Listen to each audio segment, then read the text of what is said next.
This Hangout on Air is live. That's what it says.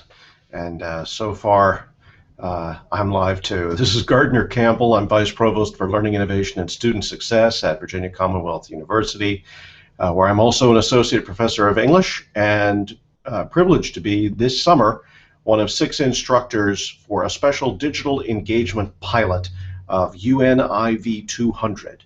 It's a course at the sophomore level, typically, on research writing, but it has the much more interesting title of Inquiry and the Craft of Argument. And the particular craft that we are focusing on in this special digital engagement pilot is not only the craft of argument or even the craft of inquiry, it's the craft of dreaming as well, which is why our alternate title, Living the Dreams, Digital Investigation and Unfettered Minds, is such an important part of the work we're trying to do. We really do want to be able not only to help students understand and use the craft of academic argument and inquiry, but to begin to expand those boundaries as well, boundaries of investigation, boundaries of time and space that the online world has a funny way of playing with, and hopefully at times expanding too.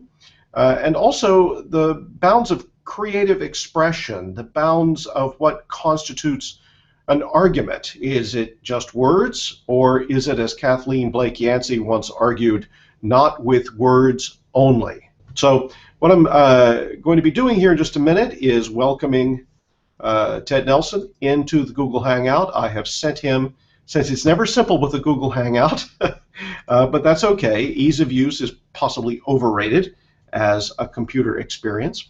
I have sent him the URL to join the Hangout, and we should be hearing from him at some point in the next couple of moments as he is able to join us. Hello? Dad, are you there? I've been here for the last 15 minutes. I've been trying to get connected. I think we are connected. I sent you several questions. I signed on. I sent you an email. Now I guess I'm connected. You are indeed connected, and thank you so much for being here today. It's always the devil's in the details. I think maybe we've got the devil on the run now. The original quote is, "God is in the details," by the way. Well, what happened? It was just one of those Manichaean things. It flipped state. That's right. Well, that's all above, I mean, I have to say Olympus is above my pay grade, but it's probably a good thing for humanity itself. Thank you so much for joining us today. I'm going to start the ball rolling by reading you a sentence from Computer Lib Dream Machines, actually 2 sentences, or 1 sentence, I guess, and asking you to respond to that because it's going to figure directly into the work we're doing in our course this summer. And I know that we've got a lot of students who are dying to hear your response to this, whether you still think this is true.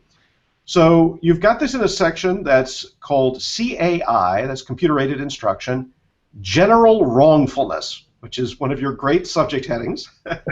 one of my general attitude. There you go.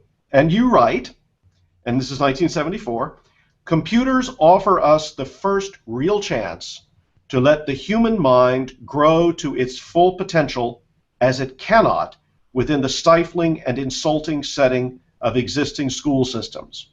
Do you think that potential is still there? And what do you make of the current state of those school systems? Well, the point is, what ruins education is the structure of schools. That you see, when people talk about, quote, education, what they mean is supporting the existing school system. And that is exactly what's wrong. The existing school system, with its system of curricula, of gradation, of stamping out, attempting to stamping out homogenized minds, and at the same time reducing knowledge to a system of a small number of testable points, greatly reduces the human potential and the human spirit. And I don't understand quite how this can ever be fixed within our educational system. Did you hope at one point that the sheer transformative potential of computers, wisely designed, might be the thing that could turn the tide? Yes. And wisely designed and giving freedom to the student. But of course, they haven't given freedom to the student.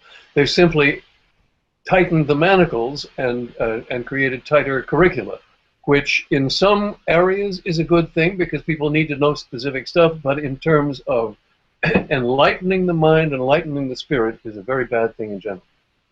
So you saw in 1974, as you published this book, and of course earlier in the work that you were already doing, that there was a particular moment of urgency and possibility. Yeah. Am I hearing you say now that you think that moment is past, or would you say there's a way to recapture that? And if so, how do we do that? I am so pessimistic, I hardly want to express it.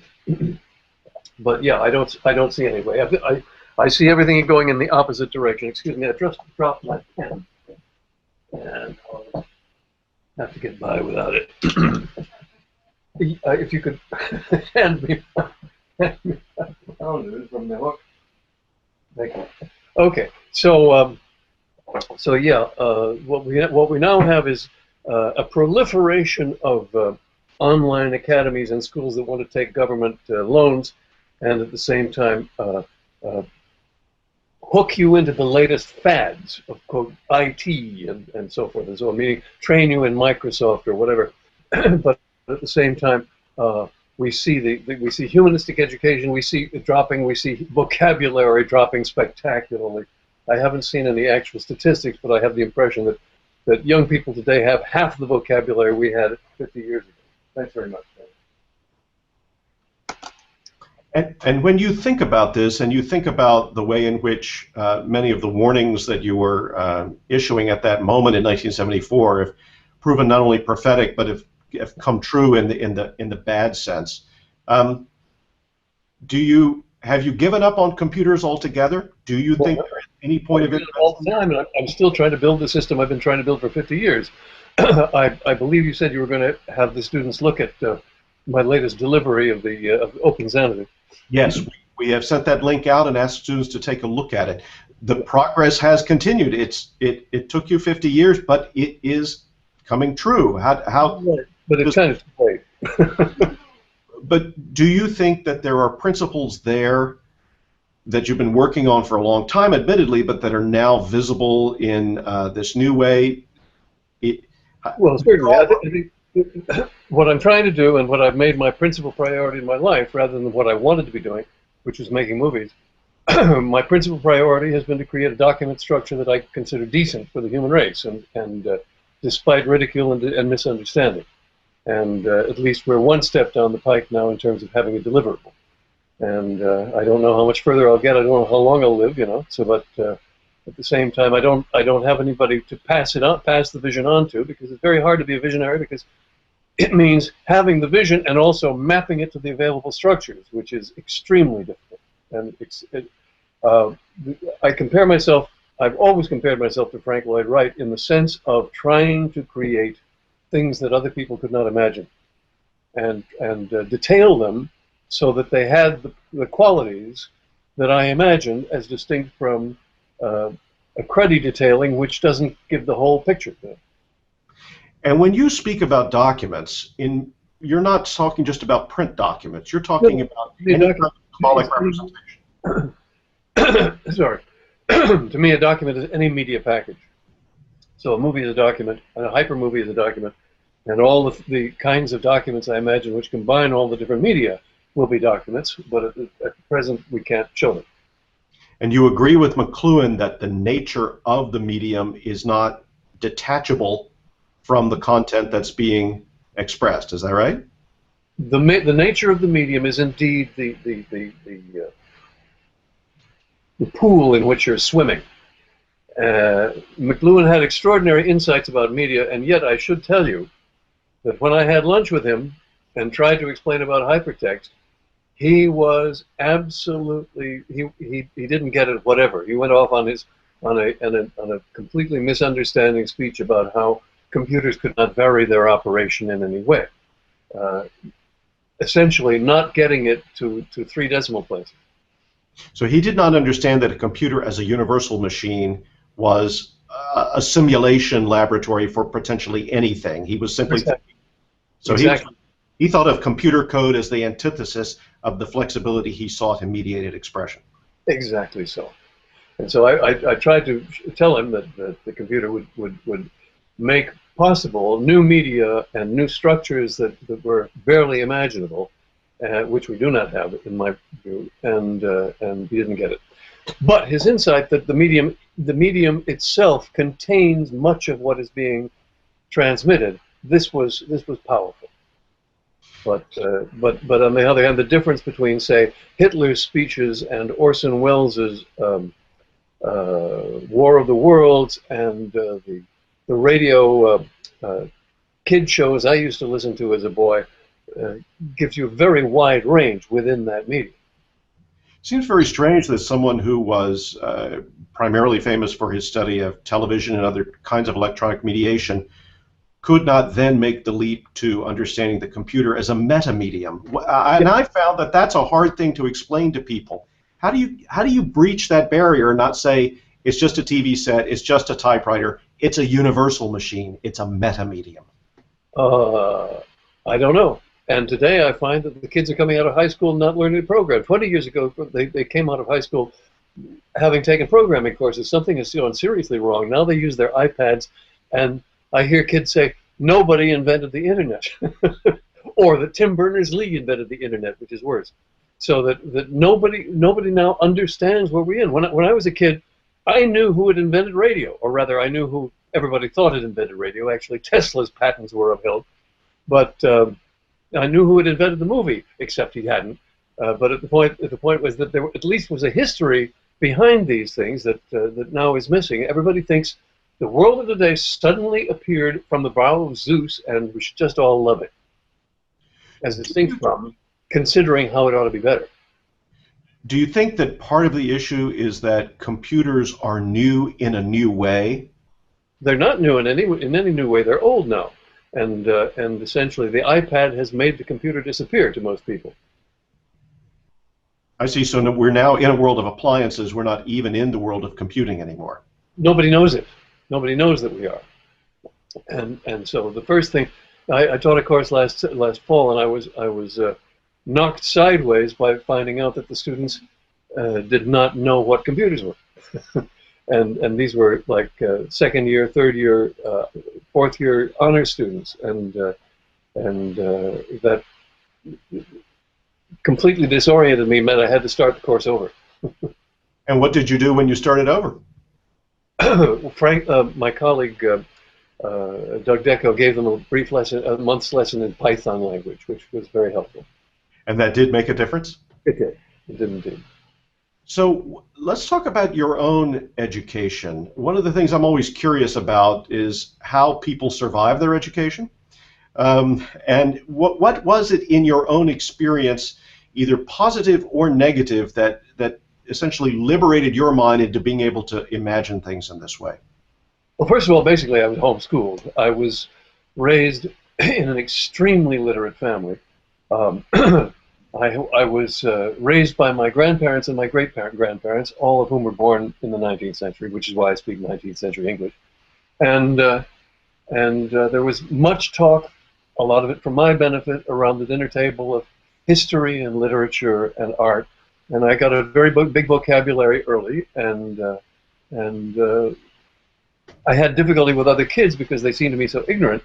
But at the same time, I would say I got a full education at home, and so school was merely an irritation, and which I did not like at all.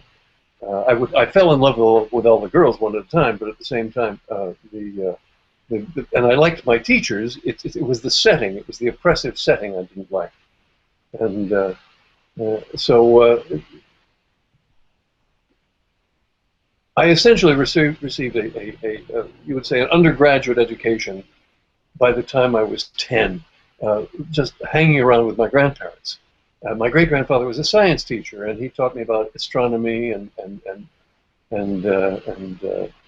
bits of physics. Although I hated algebra, that's the one thing I loved in high school that I didn't learn at home, which was physics, high school physics. And I was shocked and disappointed in college when I couldn't learn calculus, and so had to leave the sciences behind. I hated mathematics. Or rather, I hated what I thought were mathematics. This is another of those stereotypes we live in. You see, everybody thinks mathematics is about numbers. Wrong. Mathematics is about imaginary objects with rules. Mathematics is a crystalline universe of structures and relations. Some of those structures and relations involve numbers, but topology, graph theory, group theory, uh, uh, category theory are not numerical and could indeed be taught without numbers. And the fact that they are hidden, that no one has access to so-called higher mathematics until they've had to go through all the damned algebras and 2 years of calculus, means that all these things are hidden from the public. It's an outrage. Have you, do you know the book Douglas Hofstadter's Fluid Concepts and Creative Analogies? He talks about the same kind of thing. It's essentially pattern recognition and the ability to bracket series to make implicit patterns become visible in unexpected ways. Bracket series. Are you talking about series of numbers? Yes. So then it's numbers. Yeah, I hate numbers. Oh, okay. But it could work for anything. It could work. Well, yeah. Okay. And basically, I guess in a way, a fantic field, if we look at your idea about something that is maximally expressive along every possible dimension, affective, conceptual. I hope I'm stating. Is that my definition? That's amazing. Well, I would. That is my paraphrase of your definition. I can find it. It's. I haven't used those terms in years because nobody was interested in them at the time. Well, I can tell you when I got to the place where in full caps you say responsive computer display systems can, should, and will restructure and light up the mental life of mankind, I certainly. I think that's true. They did that to a certain extent, but with too short a distance.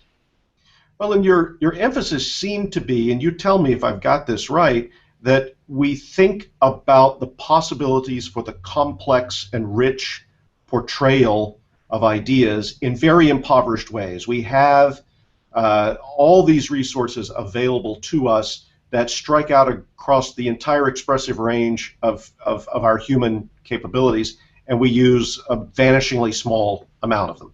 Yep. Well, that's true. And that's partly true because it's up to teachers in classrooms to deliver this stuff, and they are so overworked and so boggled with appalling administrative crap, and they have to work within the curriculum, so they have a very narrow presentational realm. And also these packages, they can't buy the packages that are available, so they could use free packages. But once again, that's extending beyond the allowed curricula, as I understand it. And when you were thinking about this, doing this work, you were also living at a time when there seemed to be a little more bandwidth for experimentation. There seemed to be a critical mass of people, partly because of certain historical events, who seemed interested in exploring alternatives. Were you?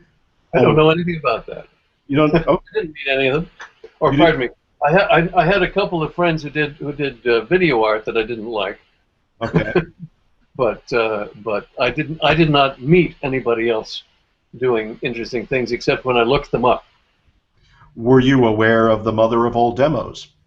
Oh, sure. Well, I had visited Doug 2 years before that, so I had seen all of that, or I'd seen a goodly part of it in his lab. And felt thoroughly, I felt attuned to him to a certain degree, except that he thought hierarchically. I see.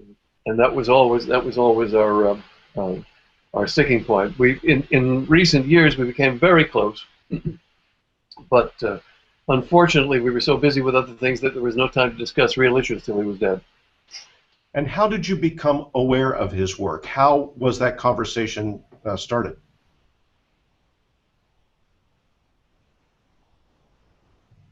I'm not sure, but I arranged for it when my boss at Harcourt Brace, I was with a publisher at the time, when my boss Bill Yuanich wanted to go out to the Bay Area, I said, and meet Richard Atkinson, the CAI guy, whom I disliked intensely. I said, let's also visit Doug Engelbart. So I knew about him from writings in '66. He was someone also, I think, who felt that it was very difficult to get people to see the bigger picture he was trying to sketch out. Did you ever? He did everything he could. He held encounter groups. He brought in Werner Erhard. He had his people take LSD. It made a very bad impression on the rest of the company, but it did indeed create a very cohesive group that worked for him at the time. They did fall apart later. Uh, I wasn't there, so I can't criticize his leadership except to say that people did get progressively turned off by A, the complexity of of his interfaces, and B, the strangeness of his organization. But I wasn't there. But as he emphasized those root causes and the particular practices of est or mind-expanding drugs aside for a moment, he was a systems thinker who was trying to get at certain basic ideas of human Absolutely. capacity. His notion was of sharing ideas, of deep collaboration. And so he explored many possibilities, and the NLS system, which has never been duplicated, although you have, various .com startups that are doing parts of it. The NLS system stands majestically alone for all the things you could do with it. Although, as I said, it was hierarchical. And behind it was also this idea that we've taken as a catchphrase for our course, thought vectors in concept space. Yeah. And when you and I talked about this the other day, you said you had some thoughts about that as well, that it also, there's an intertwingling, let's say, that's implicit in that. Well, let's put it this way. The topic is so big, and I haven't had a chance really to give any orientational remarks about my overall point of view here. And and so getting into that was a little difficult. Can I just talk freely for a while? Please do. Okay. So first of all, I have always objected to the word technology. Technology is a highly misleading term, and if you watch my piece on YouTube called "The Myth of Technology," you'll see why. Because the term is used to cover a vast variety of stuff and make it all seem alike, and also to excuse a vast variety of crud, which is foisted upon us under the name of technology, like, quote, trust technology, or the notion that you can't criticize technology. Well, you can indeed criticize technology. But first of all, technology is anything we use that we're not born with, for God's sake. So technology is needles and thread. Technology is knives. Technology is frying pans and boats, rowboats. And the fact that we now have microcircuits doesn't change that in principle, except it changes the degree to which we are controlled by the technological thingies and environments people create. So I'd like to cite here a couple of things. We've all talked about the book Computer Lib. I would like to mention that it is now available again. If you go to my homepage at hyperland.com, you'll find out how to order it. People are objecting to the high price, but hey, we had to price it so we could break even at least. Very expensive, very difficult to find a printer that would go from the original negative. My autobiography, Possiplex, tells the story that I don't have time to tell about all my ideas, where they came from, and how I've persisted with them over the years. Because you see, I do not consider myself a technologist at all. I consider myself, well, I have long considered myself a philosopher and filmmaker. When I got out of college, the person I thought of as a role model was the French filmmaker Jean Cocteau, who made Beauty and the Beast and also wrote philosophy and poetry. And I made, when I got out of college, I had made, though not finished, my first film, which you can watch on YouTube. It's called The Epiphany of Slocum Furlough. It's slow moving, but I'm very proud of it. It tells a story. It has a likable hero, and it has a happy ending, and a philosophical ending at that. But by the time I was 19, I had my own magazine at college. It was called Nothing, and there's the first issue. And here's the second issue. And the third glorious issue. There it is. Was kite-shaped. And you had to, as you turned the pages, you had to rotate the magazine to keep reading it. And it was quite complex to put together. And I showed the mock-up to the printer, my friend Ned Powell, and he nodded, and so I thought I had essentially gotten his approval for it. And in fact, I did it all by myself because he was absolutely astounded when we put it together. And I was so pleased when I met the editor of The Nation, Victor Navaski, and he said, "Ted Nelson, not the Ted Nelson." And I waited. I didn't know if he was going to talk about hypertext or what. He said, "Not the Ted Nelson who published Nothing magazine." I was so delighted. So basically, I was a project person. I caught fire in college as a project person, and doing projects of whatever kind was the heart of my being. That's all. That's what made me happiest. Although I was geared up for 2-week efforts, so 2-week projects were really the thing for me. Although I had no idea how long some of the others would take. So when I made the first film, though, suddenly I realized I was a perfectly, I won't use the word perfectly, I was a competent filmmaker, as you will see. I've got 2 story films on YouTube. And so that was what I've most enjoyed and wish I could do again. Then when I got into computers, to me, it was just another movie projector. See, a movie maker has to understand the technicalities of whatever he's dealing with. He has to understand cameras and lights and sound, understand horses enough to tell the guys who wrangle them to go that way, and understand music enough to tell the orchestra what he wants, and so on. And so figuring out what the computer should do was, to me, just another technical aspect around creating something people would want. In this case, a new medium.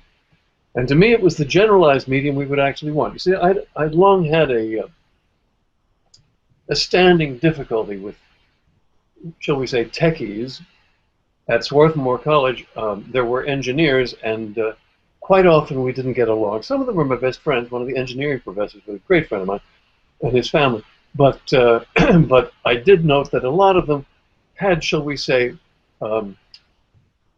rigid outlooks and shallow minds, and the notion of hierarchy built into them as the nature of the world. And the world is not hierarchical.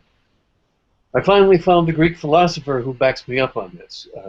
The two popular, the two iconic Greek philosophers are, of course, Aristotle, who emphasized hierarchy, and Plato, who emphasized ideal types. But the man who talks about intertwingularity, that's Heraclitus. He was the guy who said you can't step in the same river twice. He was the one who saw the world as a booming, buzzing confusion of complicated, overlapping stuff. And that is my view of the world. And to represent this world of complicated, overlapping stuff, we need media that are able, in which you may create complicated, overlapping presentations of depth and richness and clarity. And that is what I've been that is what I've sought to do all these years. So the Xanadu concept is the notion of creating compositions of many parts, having arbitrary structure, not hierarchical necessarily, though hierarchy is permitted, and being able to create interactive structures around these systems. So generalizing documents to the max has been the objective. And the little demo we now have that shows text and a composite text built of many parts is only the beginning. So as soon as I took this computer course in graduate school, that was my viewpoint. And this did not come from any particular readings. I heard your earlier talk, and you said I was influenced by many people, and I don't think I was influenced by any of the people you mentioned. I noted them in passing, but my influences were more Shakespeare and Shakespeare with his oceanic mind, by the way. I love that description of him. I think it was South American guy who said he had an oceanic mind, meaning he surrounded and touched every topic and was able to comprehend every level of human life. And that to me, that's the kind of understanding we want to be able to communicate, a surrounding oceanic view of things. And so that, well, I hadn't heard that phrase. Shakespeare did influence me enormously as a child. And being able to understand all levels and also to see. My two greatest heroes when I was a boy were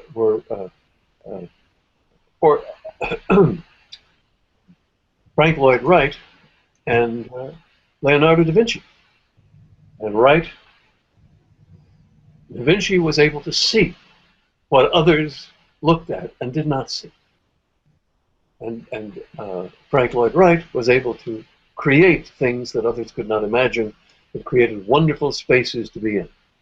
And I confirmed this here in Marin County, California. If you go to the Civic Center, which you can get into free any morning or afternoon, unfortunately the cafeteria now closes at 3 because the cafeteria there is a marvelous space. My wife and I got married there 2 years ago, and by Douglas Engelbart. And this enormous space that Wright created was essentially unimaginable, and is practically unimaginable even after you've seen it. You can look down on a balcony at cars passing below, so there's an opening to the outside. It's an enormous building, but it's boomerang-shaped with atria, so you don't recognize the size of it. You're not oppressed by the size of it, and it feels comfortable. It's really marvelous. So that is the kind of, that was my inspiration for design, that there are magic combinations. And seeking the magic combination has always been the very center of my thinking. Okay, so what else did I want to tell you? I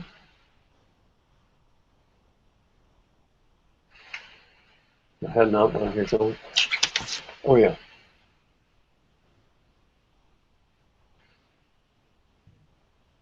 Okay, yeah. So basically, I'm a producer-director of software. Now, Douglas Engelbart was a producer-director of software, and Steve Jobs was a producer-director of software. Now, it's a very hard road to hoe. A lot of people try it.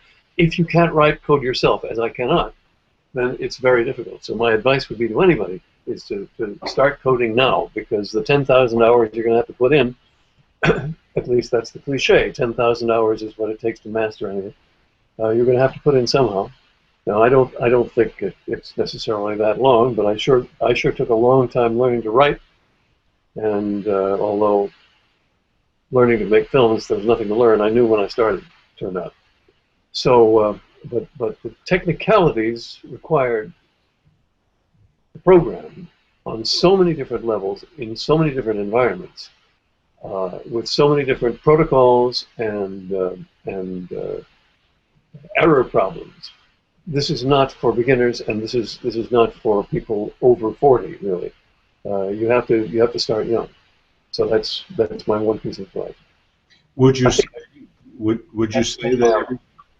would you say everyone should learn to code as part of their education?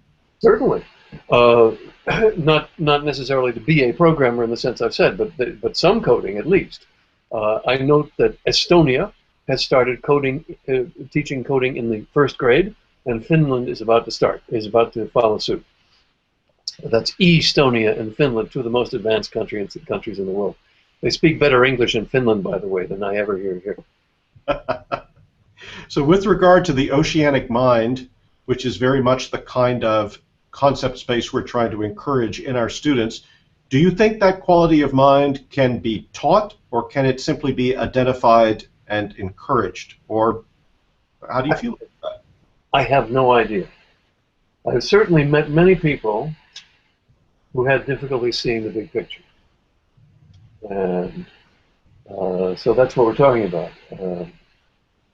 Seeing big pictures, and what that means, of course, is also having a lot of contexts to refer to, because a big picture refers to many contexts simultaneously. And seeing the big picture geopolitically means knowing about different countries, knowing the ways of the world, of treachery, of agreements, of war, of negotiation.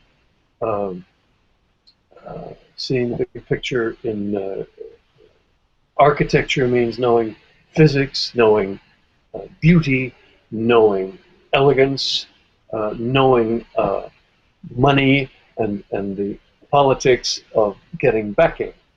So in all of these, to know, to see the big picture and have an oceanic mind means learning as much as you can about as many different things as possible.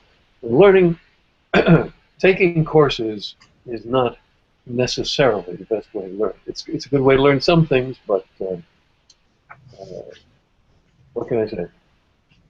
Well, in 1974, you write, instructional sequences aren't needed at all if the people are motivated and the materials are clear and available. And when I share that with my students, that often the response I get is, but of course students aren't motivated. There is no reward for motivation within the system, rather the opposite. An extremely important point. An extremely important point. So the question is, what is your motivation? Is your motivation to get a degree and then a dumb job? Or is your motivation to be a learned person? I always wanted to know as much as possible. And if that's not your motivation, then you're one-legged as far as I know. Your mind has only one leg. Are you one who believes that motivation and curiosity is that they are birthrights, but that the schooling system suppresses them? Or that's certainly Bucky Fuller's position, which I've always accepted. All right. Have you ever been tempted to devise a school of your own? Oh, frequently, but I have enough projects to keep me going for the next 160 years, so getting into that is not accessible, even though it's much easier now with so-called charter schools. But there you still have to jump through a lot of hoops. So I look at Open Xanadu and I think it's easier to start a university. Yes, in many ways you're correct. And then you could admit teenagers to your university. So why have a school? So when you think about Open Xanadu not as a demonstration of intertwingularity, is it also a place to learn that what it is right now is a single demo. We're trying to get it working so we can show so that anybody can publish their own Xanadocs, and that'll take a while, because since it works in the browser, that means that because of browser restrictions, it can't send for the arbitrary pages necessary to assemble the different parts. So that means that the arbitrary pages have to be sent for by a server. That means we have to set it up. We're setting it up with Google AppSpot, and that means we have to set up an LLC, and we've got those delays. Oh. But the aim is going to be not just to link documents that are already written, but perhaps to get people to write documents knowing they can be Xanadocs. Is that fair? Absolutely, yeah. We'll have it. We have a clumsy editor for that, because since I have very few people and I only work with volunteers, because that way we never go over budget. There's not it won't be soon. But we'll have an editor this year, but it won't be a great one. But that will just be for text. You have to go one stupid step at a time. If you were going to provide some advice and direction to students who are doing research on your work, in addition to the materials you've shared with us, are there other sources or directions you would suggest? Well, start with Posiplex and watch my videos, especially Computers for Cynics and The Epiphany of Slocum Furlow and Silicon Valley Story, and that'll give you the picture. I haven't talked about my philosophical work at all. I've got hundreds of thousands of notes. You see, the reason I got into computers is partly that I just wanted a way of taking notes that would be satisfactory, and using file cards, which I was doing, was extremely clumsy. And I wanted to be able to use the same file card in many places, and that's what led to the transclusion concept. And from there, it became the Xanadu concept. But in the meantime, philosophical work is divided into 4 parts now. Schematics, which is the study of structure and representation and abstraction. Normatics, a word I did not coin. I thought I'd coined it, but then I found out it had existed long before, meaning exactly what I intended, which is the philosophy of shoulds, ranging from moral philosophy to rules and laws and their enforcement. Gamics which is my term for the structure of situations and maneuvers within situations, which, by the way, is what Fox's normatics, you see, because in arbitrary moral philosophy, you say, well, wouldn't it be nice if everybody did this or that, or here's the justification for moral behavior, but what happens when you make rules? And then when you make rules and try to enforce them, well, that becomes gamic, because now enforcement leads to evasion, and evasion leads to more enforcement, and that leads to sophisticated normatics, which is entirely different from naive normatics. Anyway, so gamics is the structure of and representation and the manipulation of situations. And finally, the part that bears on thought vectors in concept space, what I call idemics, which is the representation of the tokens that we present our ideas with and argue with and manipulate as we redesign ideas. And my examples are designing a sitcom, theology, and software design. Yeah. So that in all of these, we're manipulating ideas and assimilating ideas to them, or idemes. So an ideme is a unit, as a token of thought, which is likely to be changing, which frequently changes its meaning every minute as you are redesigning or rethinking it. So those are the branches of my philosophy as presently constituted, and nowhere have I succeeded in getting a decent write-up of this. So but I put a lot of work into it over the last 50 years. So if we were to try to find those, they're not easily found? Nope, just what I just said. So I did some write-ups for my class at UC Santa Cruz last year, but they're nowhere near publishing. I see. You've constantly been led in the direction of self-publication, which as you know, in the academic world has a bad reputation. Yet you have been not only successful but extraordinarily influential with your self-publication. So this is part of. Let us not forget that T.E. Lawrence of Arabia was a self-publisher, that Samuel Taylor Coleridge was a self-publisher, that a great variety of great persons have been self-publishers. It's only Publishers Row, the commercial publishers have tried to give self-publishing a bad name, and of course academia. Well, I think there's been a lot of self-publishing in academia that has influence, but I'm not. I don't have any documentation on it. But if it's good enough for T.E. Lawrence and Samuel Taylor Coleridge, it's good enough for me. Getting it out there, getting it publicized and sold, that's another matter. I mean, very few people have bought my autobiography, even though it got 5 stars on Amazon. What can I say? So there's some 50,000 people bought Computer Lib, but I was cheated by my distributors and didn't see the money. If I had, I wouldn't be in the situation I'm in now. When students are in search of things that are outside of the mainstream, when they're trying to find things that have not been so carefully vetted, or one might even say desiccated by some of the conventional structures, how do you advise them to develop the discernment to be able to tell a Computer Lib Dream Machines from something that's perhaps going to not be worth their investigation? It's very hard. It's very hard. I have a friend in Sausalito, a very intelligent man, who lectures me frequently on the current destruction of the earth. But one day he said to me, "I've just found out about the Protocols of Zion, this terrible document." And I had to inform him that the Protocols of Zion, which claims that the Jews do terrible things, the Protocols of Zion was a French fiction humor, I believe around 1816, which was then repurposed by the Tsar of Russia and his agents in order to back up the pogroms against the Jews.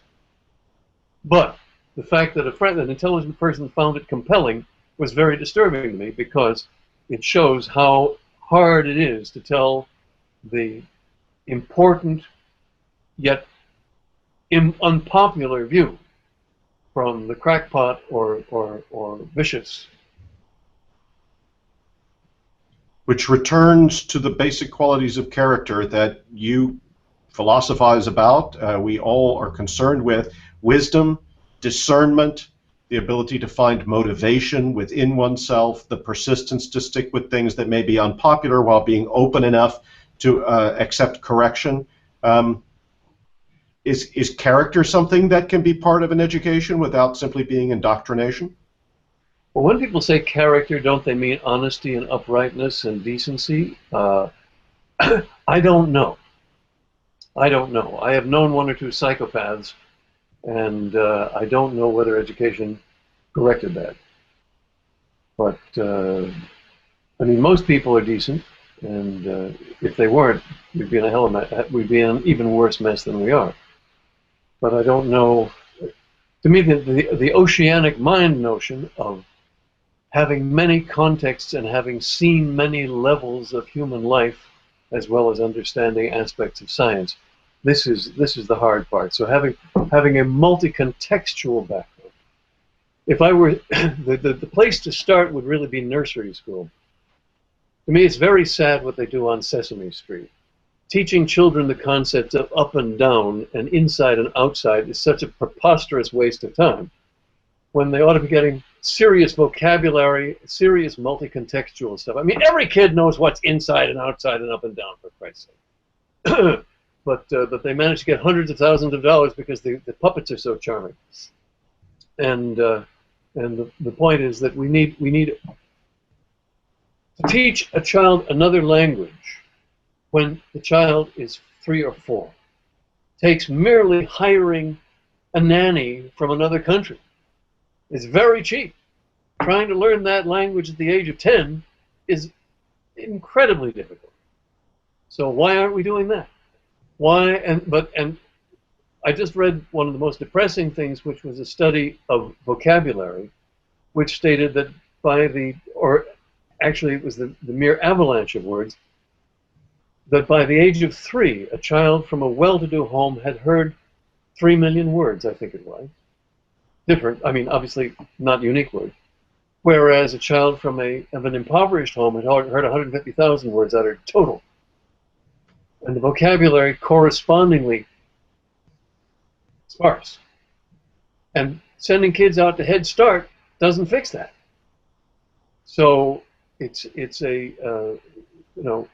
we fought the Civil War to liberate the slaves, and yet their descendants have remained in an impoverished situation, and this is appalling. And also I'm not saying this is racial. I'm saying for everybody who's impoverished, and we don't know how to fix that. The school system can't do it. And what can I say? So you're off to a bad start with almost everybody, and trying to create a vocabulary-rich environment that is motivating, instead of giving kids cell phones to gossip about each other. I don't know I don't know the answer. Well, we have in this course tried to create an environment that would be as rich as we could make it, be a place that's not only an interface but a learning environment. As Alan Kay said, every interface should be a learning environment. The internet has always seemed to me to be one of the most extraordinary platforms for multi-contextuality, but certainly not used habitually in that way. Well, I'm on Wikipedia half an hour a day. I try to avoid the videos because that's a swamp. You start on one and you can't get out, like chocolates. And there's wonderful stuff there, but pawing your way through the enticing and time wasting is very difficult. Well, now you've mentioned Wikipedia. How does something like that seem to you? Something like that. Well, there's only one thing like that. How does Wikipedia seem to be? It's terrific. Studies have shown that it's about equivalent to the Encyclopedia Britannica in accuracy. Now, But by the way, it's a complete myth that anybody can edit it. That's a there are boards of editors behind every article, especially every controversial article, and so that is it's a benign myth that anyone can edit it. A you propose an edit, and then they will look it over. But it's very difficult to do that. For example, I wasn't able to correct on Wikipedia the date of my birth for about 5 years, till eventually they got it right. So, but when going through science stuff, although it's very difficult to read, it's extraordinarily rich. It's extraordinarily rich. The history is fascinating. And we are looking at a platform that was originally designed to be peer-reviewed by academics, failed in that respect, thrown open to the world, and became a brilliant success. I don't want to be naive or Rousseauistic to a dangerous degree, but is that instructive? It's a one-time. I think it's a one-time item, because the fact that a culture coalesced around it in a unique fashion does not assure that such a thing would happen again anywhere.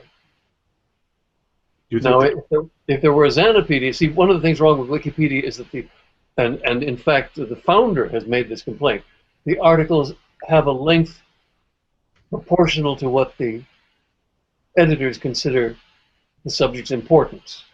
That's silly. Why can't the articles be any length? But in order to have that, you'd have to have parallel pages visibly connected, which they don't have yet. I say yet. I don't know if they ever will, but it would be my hope. There's an interesting mention of Wikipedia in a book by Michael Nielsen called Reinventing Discovery, The Rise of Networked Science. And he observes that Wikipedia is not an encyclopedia, it's a city whose principal export to the world is encyclopedias. And that gets to your point that at the heart of this is culture. Well, but I would say it is the internal culture of Wikipedia. It's not something from the outside culture exactly. And you would say that a computing culture makes it possible, but by no means inevitable, that something like that could succeed. When you say a computing culture, I don't know what that means, because that varies from the digital rabble of Facebook to the high culture of various educational sites. So there are many, many digital cultures. And one of them in danger of disappearing would be what you would call the dream machines. Meaning what? Universal machines that could help us realize, prototype, and enact what our highest hopes for the species might be. Well, I think certainly the people who are putting out Raspberry Pi are trying to do that, but then they see it as a general machine, and I'm trying to do it in trying to create a general medium for grand compositions, but at the same time, ideally that would also include simulations, but I can't open it to that right now. So in the end, the connections that you imagine are perhaps equally so orchestrations, sounding that grand harmony? Eh? I love what you just said, but I didn't understand it. You know, the idea of the music of the spheres, that something about the absolute proportions of planets and their orbits actually also emits musical sounds that would eventually, if we could only hear it, give us some deeper insight into the structure of the universe. I am bold to ask, you are a dreamer. Does Open Xanadu try to tap into something at that scale? Well, I will generalize the question and say, perhaps you mean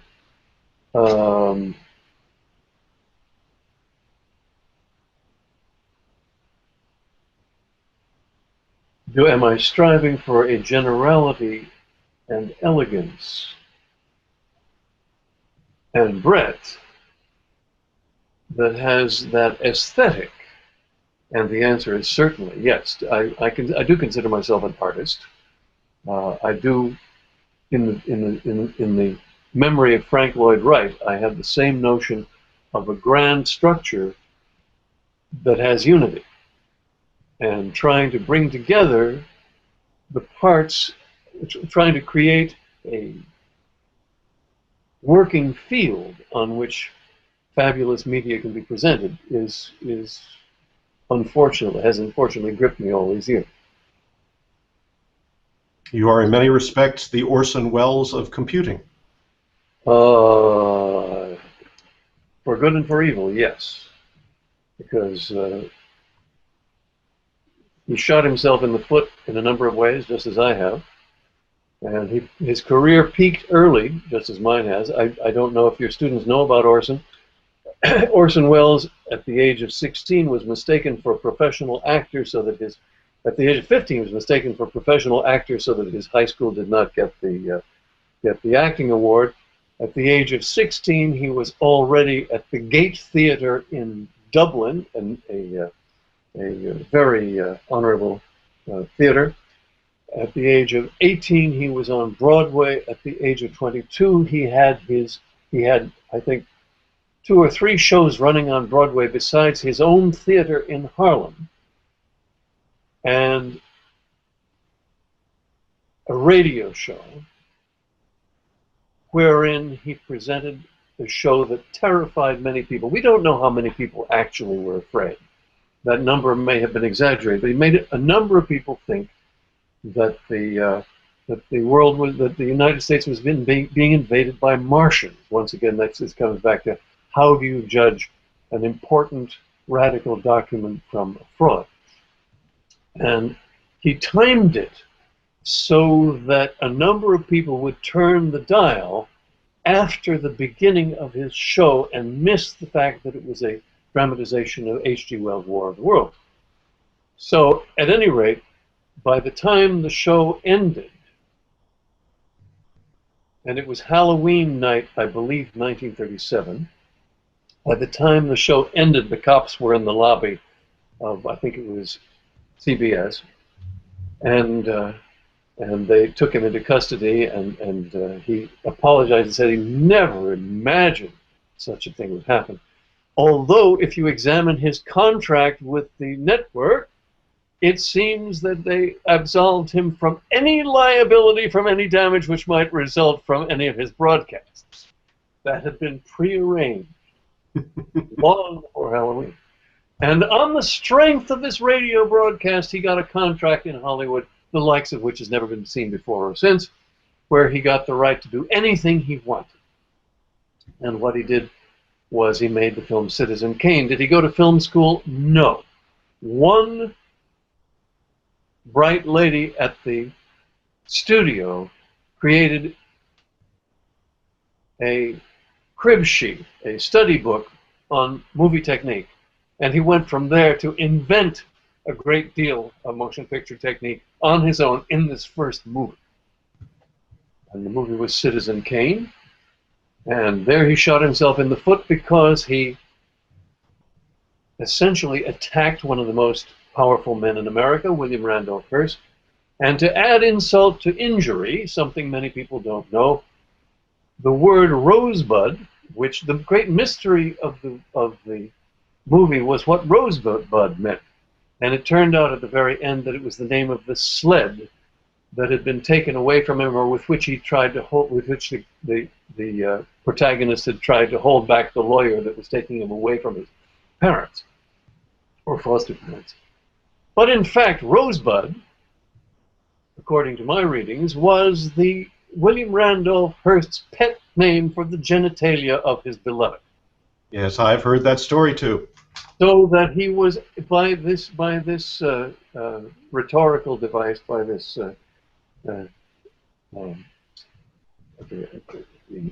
means, he really shot himself in the foot and earned Hearst's absolute enmity to the day he died, which was no doubt a part of his downfall. So basically, he went down from there, made a number of films which did not get proper release. What is some people recall as his greatest film, The Magnificent Ampersands. The Magnificent Ampersand was recut in his absence, which had been arranged by Jock Whitney and Nelson Rockefeller in his absence in South America, and it was released as a second feature next to Mexican Spitfire, Here's a Ghost with Lupe Velez, guaranteeing that no one would see it. And so from there on, he made films on his own from time to time. I do feel another kinship with Orson in that when he made the movie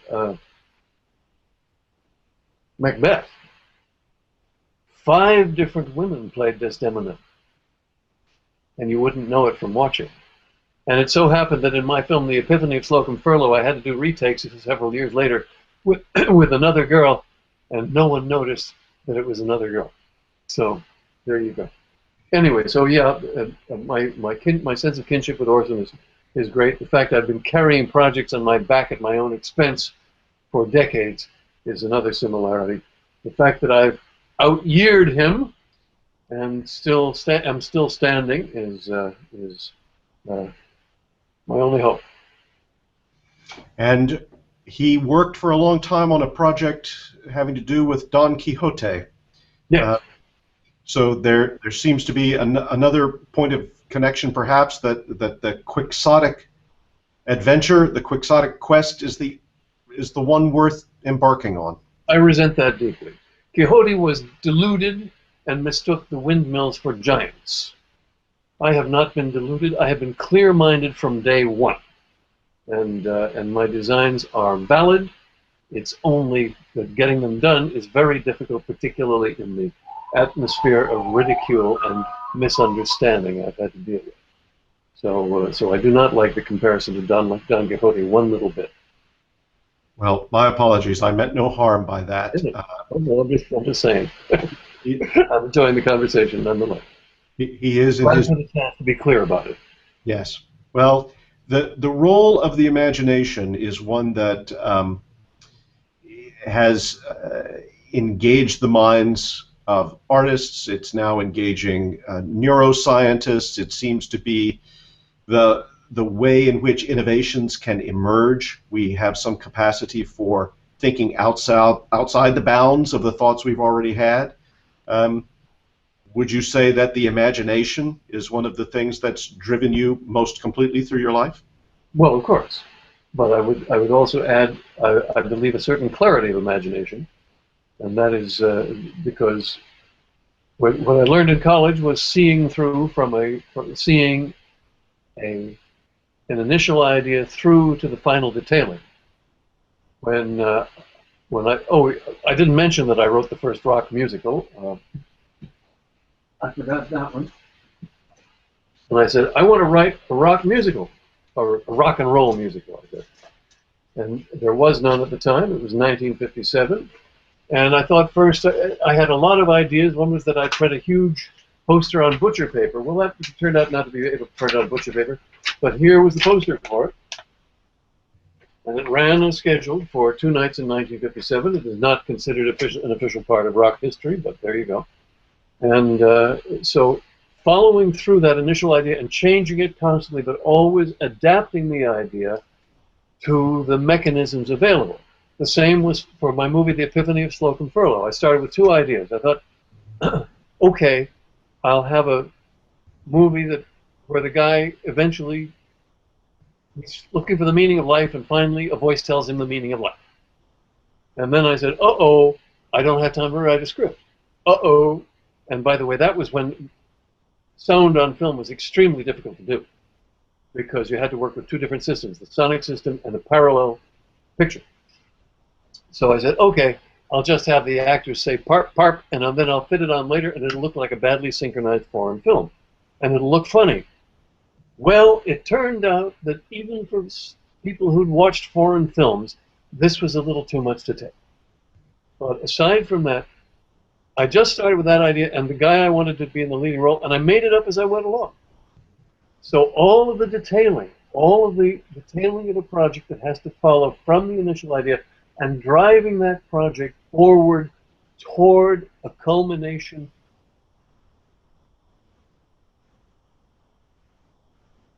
truly achieves that initial idea. That was my project experience in college. And that led me to the Xanadu notion, because I have driven forward through thick and thin with many implementations and very good ideas and many wonderful collaborators, although some of them took different turns when we got backing from Autodesk, and unfortunately Roger Gregory was unseated, and that was partly my fault. Then the project went in a different direction, which I don't like.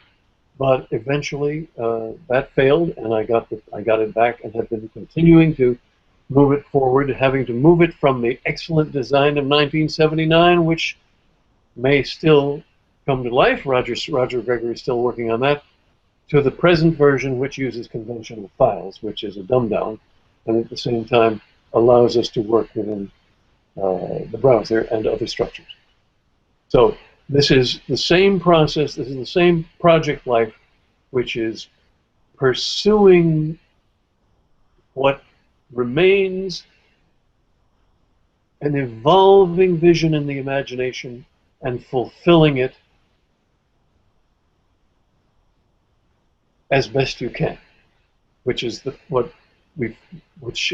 problem we face in every project. And I think in following the Xanadu ideal, I have done a rather good job in fulfilling it honorably, though at great cost. So a trail of wonder rigorously explored. You could say, or trail of wonder, yeah. Paths of glory, paths with wonderment at every turn, and curtailed. The paths keep diverging, and I try them one by one and step back. Two paths diverged in a wood, and I took that one and that one and that one and that one and that one and that one, and managed to stay on the right one. What would you advise students to cultivate that stubborn independence of mind in themselves? The simple question of what you want.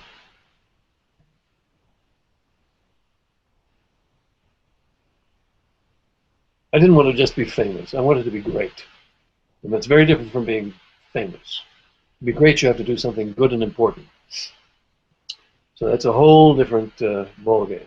If you have a simpler ideal, like being rich, or having a nice home and happy children, then you follow a different path.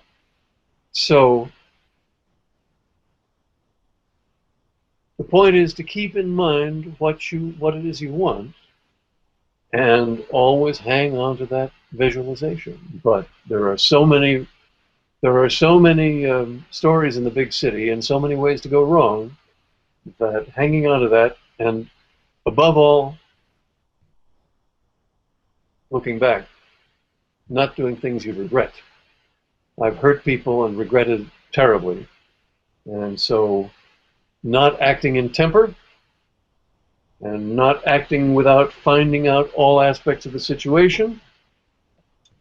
And as I did when I saw to the demotion of Roger Gregory in 1988, if I hadn't done that, I believe we would have had Xanadu instead of the World Wide Web.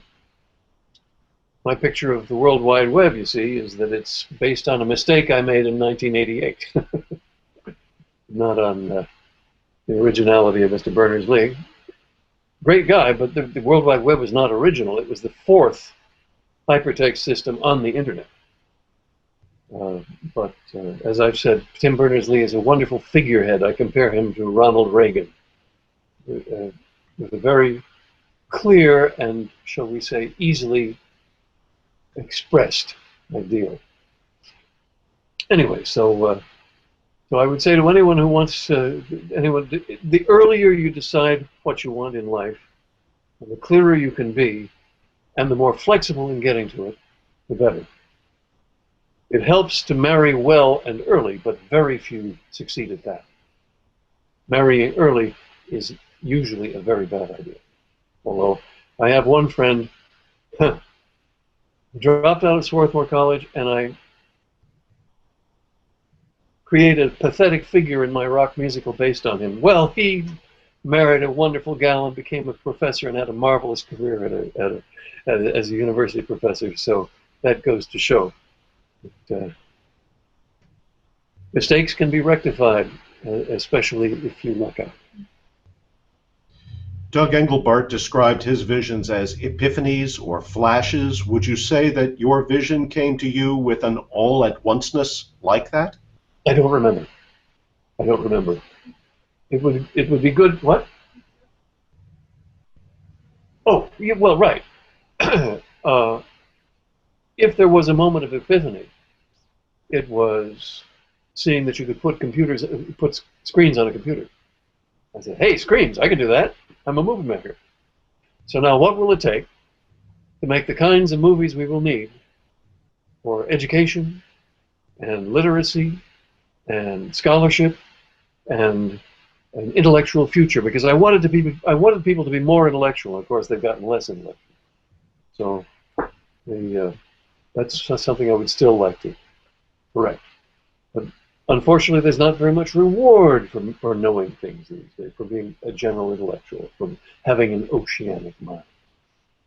So changing the reward structure would be a very good part of it. But yes, I think the epiphany was seeing the computer screen, but I don't remember a moment. I don't remember like the moment where Bertrand Russell threw up a tobacco tin and said, "My God, the ontological proof of God is valid." You dropped that one. But there was an epiphany I had when I was crossing Cambridge Common in 1961 and suddenly realized that you could have photorealistic movie animation, which I spent a very great deal of time on in the 1960s, and I've now published my patent application on that. It's called the Scene Machine. And I applied for a patent on it in 1971, but by that time it was too late, and I wouldn't have had the money to follow it through anyway. So it remains simply as an interesting object for historians of computer graphics. One of the things that is abundantly clear in your work is how quotable you are. Would you say that at some level, language, facility with words, fluency with reading is still at the bedrock of human imaginative growth? Well, certainly. But facility with words comes not just from reading, but from practicing, and writing and rewriting. Now, I would say I'm honored. I think Alan Kay is at least as quotable as I am, but at any rate, and he's a wonderful writer. And there are many quotable fine writers in the computer field, especially, to the best of my knowledge, among the pioneers.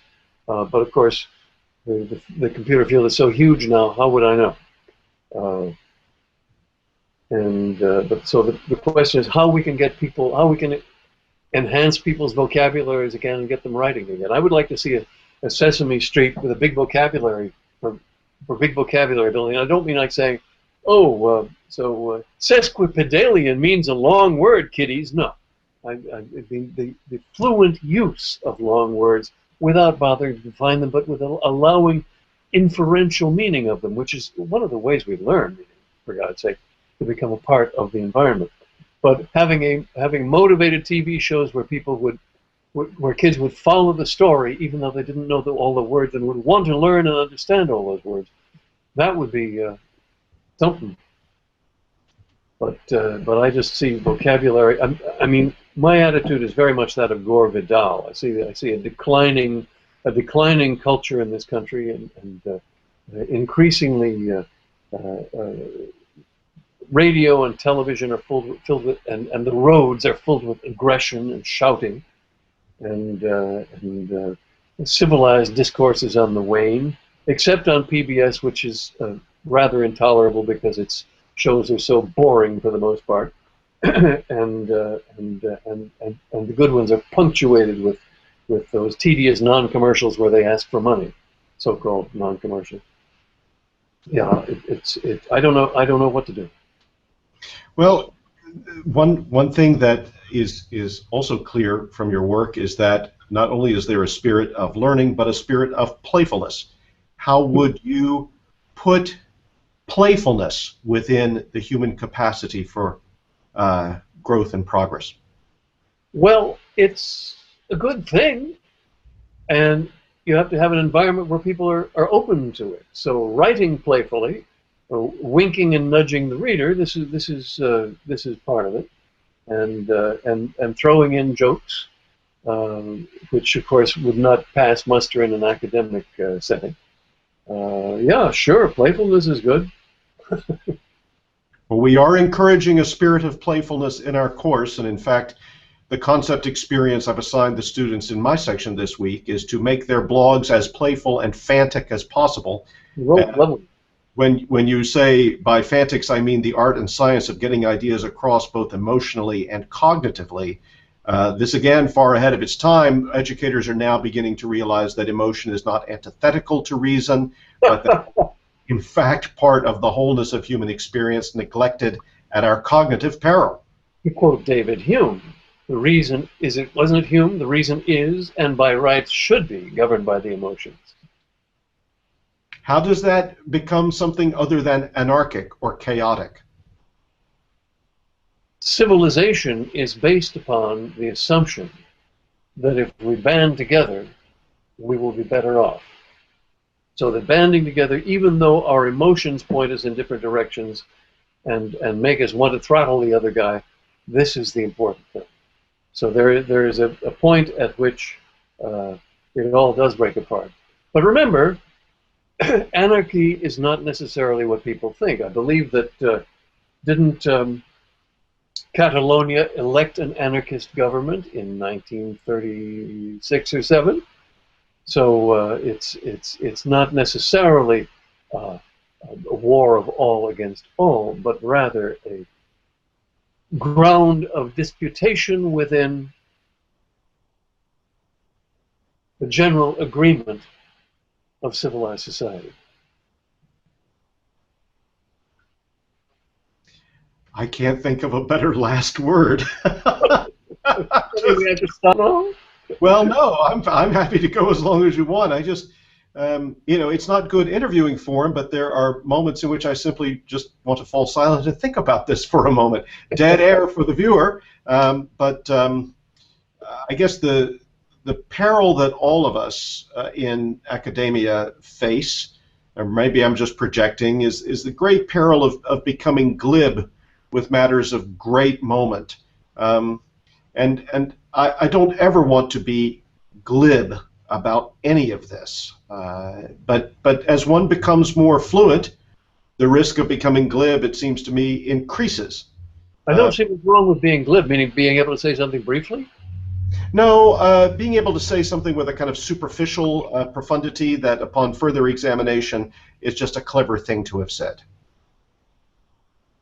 Well, I'm not sure that that's a bad thing. Clever things which turn out to be wrong are one thing, but clever things which have a good ring to them are good. I do think that Marx's comment, "Man is born free, yet everywhere he is in chains," has a ring to it that is not glib. It makes you think, and there are many comments which may be brief. I was trying to think of one by Thomas Paine, but I don't get one at the moment. No, there's no reason that one-liners can't be profound. It's just that they're harder to find. It's true. I wanted to ask you a question about your talk, your eulogy at the Doug Engelbart Memorial. It was extraordinary. It was, as you know, quoted and republished by John Markoff in the New York Times. But I heard laughter in the room as you were giving it. Do you have any sense of why something that seemed to me to be laughter was the last thing that occurred to me, but why did that happen in the room at that moment? I don't know. A number of people ask me. I suspect it might have been from people who were fans of mine, expecting me to be funny, and thinking I was. But I have no idea. it didn't bother me. I mean, what I said was the main thing. Yeah, I felt that I had to say what nobody else did. That here was a gathering of people who had more or less turned their backs on Doug Engelbart, now coming to praise him. And this, while not exactly hypocritical, because it can represent rethinking, nevertheless, it's an irony that that deserves attention, and also a reproach, which I felt was in order. And so that was the thrust of what I was saying. And generally, I'm the person who has to say the things no one else wants to say, because they're more concerned to stay on good terms with the people than tell the truth.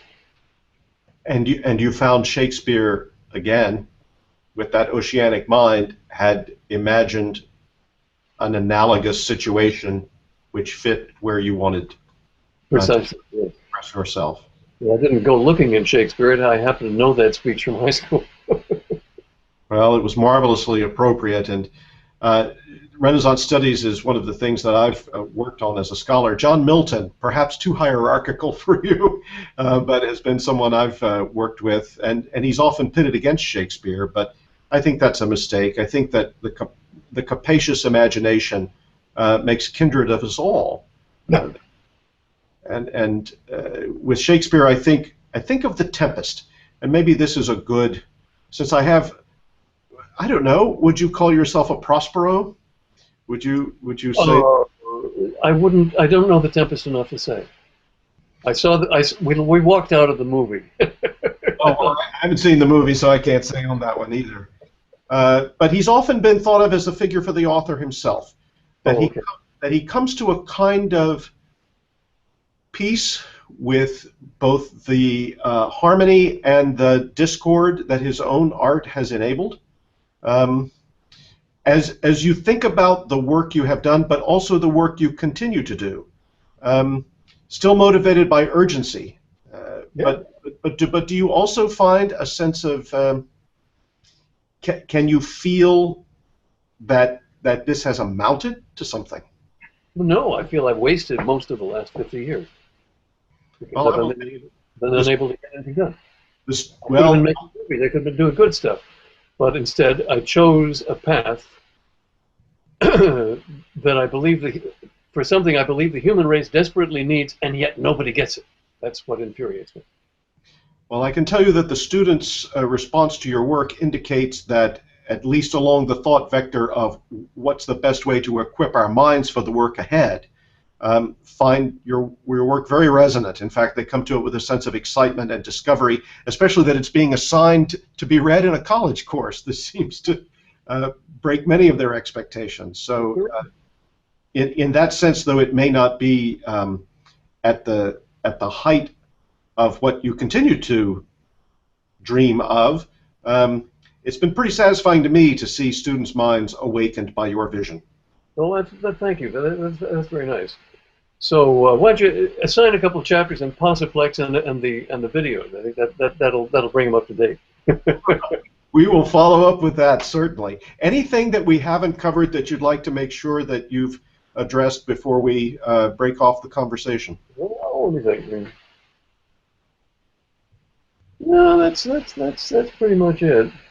Yeah, I always thought of myself as a generalist and primarily a filmmaker at heart, but then that embraces a great deal because filmmakers make documentaries too. But I will say I don't advise this sort of a course. I'll say this about academia. I wish I had known before I started that academia is a rough road. That you have two choices. There's the professor choice, the tenure choice, which is very, very hard work, and then there's the adjunct possibility, which is very, very hard work for little money and little prospect, and so that academia holds out a golden promise that I wish I had understood better and had not reached for.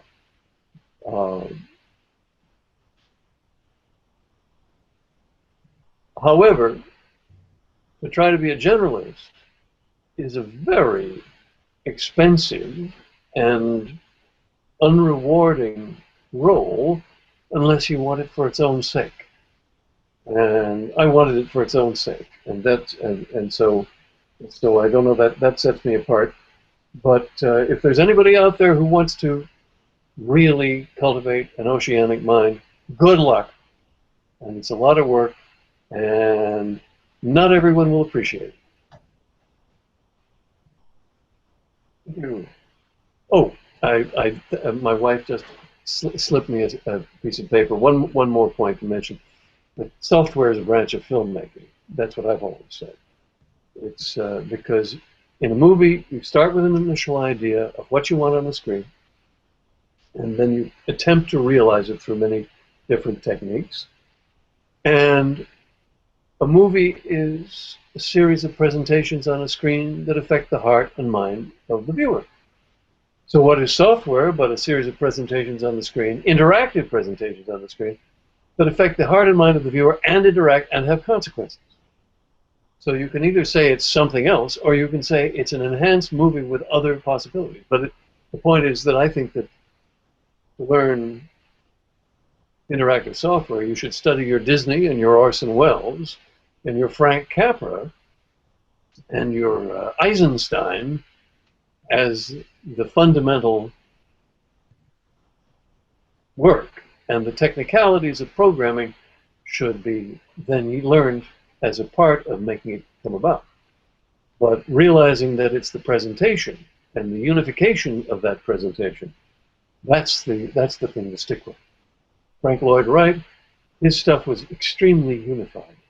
I was amused to learn that aside from the Frank Lloyd Wright's Guggenheim Museum in New York, which is an internal spiral, he had a house in Los Angeles that had an external spiral staircase. I think it was threatened recently. I don't know if it still exists.